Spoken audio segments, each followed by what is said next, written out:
नमस्कार, मैं doctor Shweta Bhardwaj, psychologist, hypnotherapist and past life regression therapist. मैं बात करूँगी आज एंग्ज़ायटी के बारे में।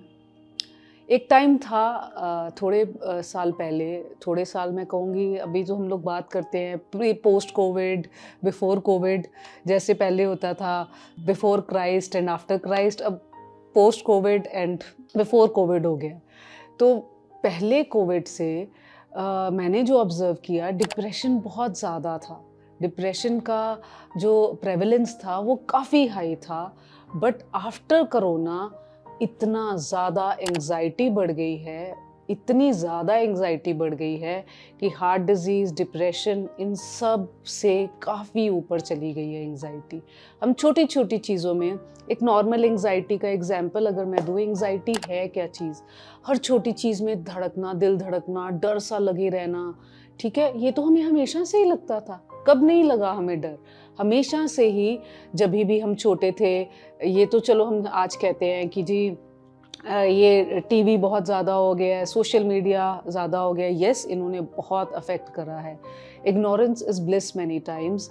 जब हम बहुत बार टू मच इन्फॉर्मेशन ऐसी पढ़ते हैं जो बहुत स्ट्रेसफुल है। आज के टाइम में तो स्ट्रेस पीक पे है, वॉर्स के नाम पे, नेचुरल डिज़ास्टर्स के नाम पे, और हद हुई पड़ी है हर तरफ से बीमारियों के नाम पे। ऐसा लगता है कि कहीं घर से बाहर निकलो एक्सीडेंट के नाम पे, ऐसा लगता है कि कुछ ना कुछ तो हो ही जाएगा, और हर बंदा अंदर से डरा हुआ बैठा है।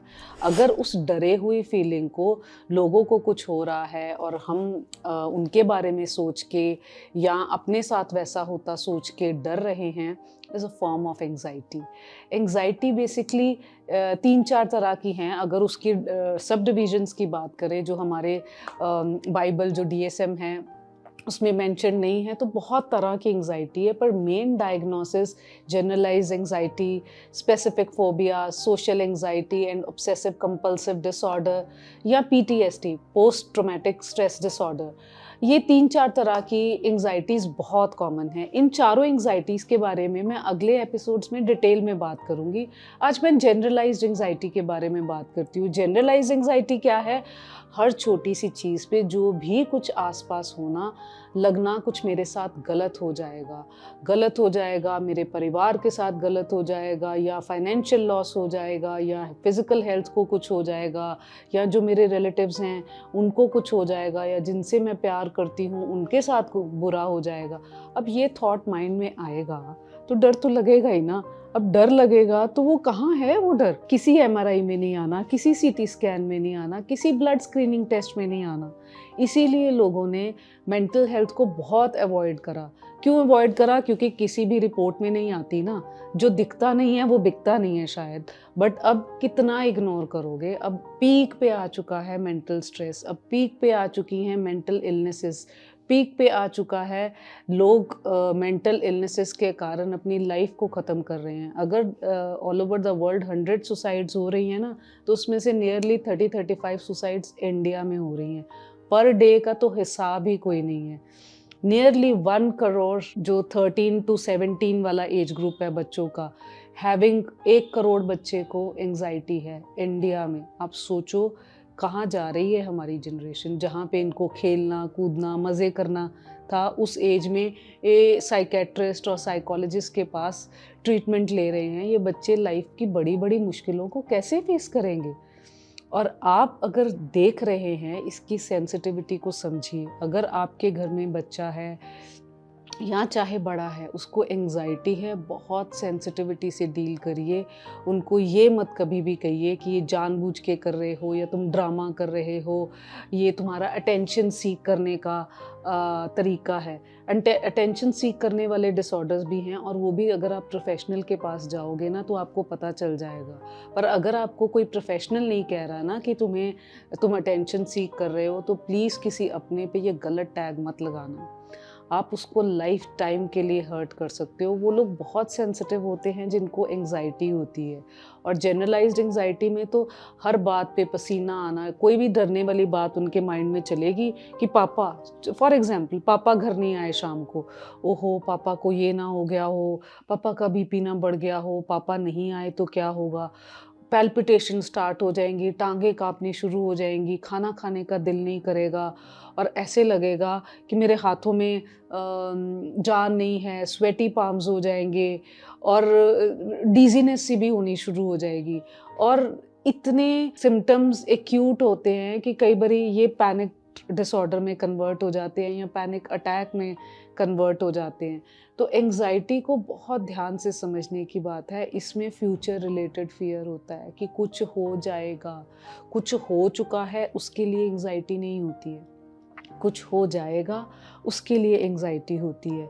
और इस एंग्जाइटी का शुरू में हमेशा साइकोलॉजी और साइकेट्री दोनों में, जहाँ सोच इन्वॉल्व्ड है, अगर आप शुरू में हेल्प लेते हो, मैं बार बार कहूँगी, शुरू में राइट टाइम पे हेल्प लेते हो तो इन बीमारियों में आपको दवाइयों तक नहीं जाना पड़ेगा।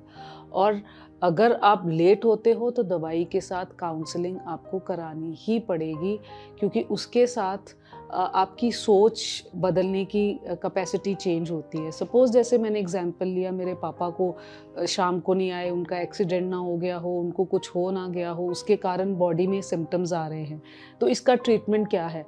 ठीक है, मैं दवाई से उस थॉट को नम कर दूँगी, वो थॉट जो नेगेटिव थॉट चल रहा है वो बॉडी में अफेक्ट नहीं करेगा, बट अल्टीमेटली तो जड़ तो थॉट है ना, तो थॉट को ही बंद करना चाहिए। थॉट को किस तरह से बंद करेंगे? सीबीटी की हेल्प बहुत बहुत अच्छे से रिजल्ट देती है। कैसे? आप उसको रीफ्रेम करिए कि पापा इज सेफ, पापा रोज़ काम पे जाते हैं, रोज़ काम से आते हैं, एक्सीडेंट तो किसी के साथ भी हो सकते हैं, और मेरे को इतना डरने की कोई ज़रूरत नहीं है, बिकॉज माई पापा is safe and I am absolutely fine, और मेरे को आज प्रेजेंट मोमेंट में कुछ भी नहीं हुआ है। क्या जो बंदा इस सोच से लेके डर रहा है या घबरा रहा है, वो उसको दोबारा शेकी लेग्स या नम्बनेस या डिजीनेस होगी? नहीं। सोच बदली तो अप्रोच बदल जाएगी। तो अपनी सोच बदलने की ज़रूरत होती है, और ये कहने में ईजी होता है। ये भी बड़ी एक कॉमन सी स्टेटमेंट है जो नॉर्मली लोग, मैंने बहुत बार यूज़ करके देखा है, तो बहुत ओवर थिंकिंग करती है, ओवर थिंकिंग बंद कर दे। जो अगली बार आपको कहे ना कि तू बहुत ओवर थिंकिंग करती है, ओवर थिंकिंग बंद कर दे, पॉजिटिव सोचा कर, उससे पूछना ओवर थिंकिंग बंद कैसे होती है? उनके पास कोई जवाब नहीं है। क्यों? क्योंकि थिंकिंग कभी भी बंद नहीं होती। Even on ventilator mind is working, processing. और सिर्फ जो ओवर है उस पर हमें काम करना है कि क्या मैं नेगेटिव सोच रहा हूँ जो ओवर वाले रेपिटेटिव मोड में मेरे दिमाग में चल रहा है। हमें उस सोच पे काम करने की ज़रूरत है। क्यों? क्योंकि नेगेटिव जो भी थॉट होगा ना, वो हमारे लिए खतरा है, और माइंड का तो एक ही काम है, हमें खतरे से बचाना। और वो किस तरह से बचाएगा? उसके पास दो ही तरीके हैं, फाइट और फ्लाइट। या वो लड़ने लग पड़ेगा, फाइट करेगा, या फ्लाइट मतलब वहाँ से बिल्कुल फ्रीज होके डिसअपेयर हो जाएगा, मतलब मेंटली प्रेजेंट नहीं रहेगा, या शो करेगा that I am not there. तो फाइट और फ्लाइट की जगह जब ये रिस्पॉन्सेस ट्रिगर हो जाते हैं, हम इन रिस्पॉन्सेस को रीफ्रेम करते हैं। हर सिचुएशन में फ्लाइट और fight is not the option. We have another option also. We can deal sensibly, we can think clearly, जो हमें स्ट्रेस मोड में नहीं लेके जाते हैं। एक होता है हमारा डिस्कनेक्टेड मोड, एक होता है अडेप्टिव मोड। हमें डिस्कनेक्टेड जो फाइट फ्लाइट वाले मोड में फ्लाइट मोड होता है, उस मोड से निकल के अडेप्टिव मोड, जहाँ पे चेंजेस पॉसिबल हैं, सोच बदलना, और सोच के बदलने से लाइफ बदलना, और हमारा होल सिस्टम। क्योंकि एक बंदे की सोच जब बदलती है ना, तो वो एक बंदे की नहीं बदलती, उसका असर सारे परिवार पे दिखता है। तो इसलिए अगर आपके आसपास एंग्जाइटी है, कोई भी डर रहा है बहुत एक्सेसिवली, कोई भी डर रहा है एक्सेसिवली, फ्यूचर के बारे में बार बार रिपीट में बातें कर रहा है कि ये हो जाएगा, वो हो जाएगा, और उसके कारण उसको पैनिक हो रहा है। मेजरली जो लोग पैनिक की बात करते हैं ना, मैंने सुना है एक सिम्टम उनका पक्का होता है, मेरे को यहाँ पे कुछ हो रहा है, यहाँ पे कुछ कंपल्सिवली हो रहा है, बार बार हो रहा है, तो प्लीज़ हेल्प लीजिए। प्रोफेशनल से डायग्नोज कराइए, और अगर ज़रूरत पड़े तो कमिटेड रह के काउंसलिंग सेशन लीजिए, भागिए मत। भागोगे तो ये प्रॉब्लम कहीं छूट नहीं जाएगी, आपको इसको देखना, एड्रेस करना ही पड़ेगा। Thank you.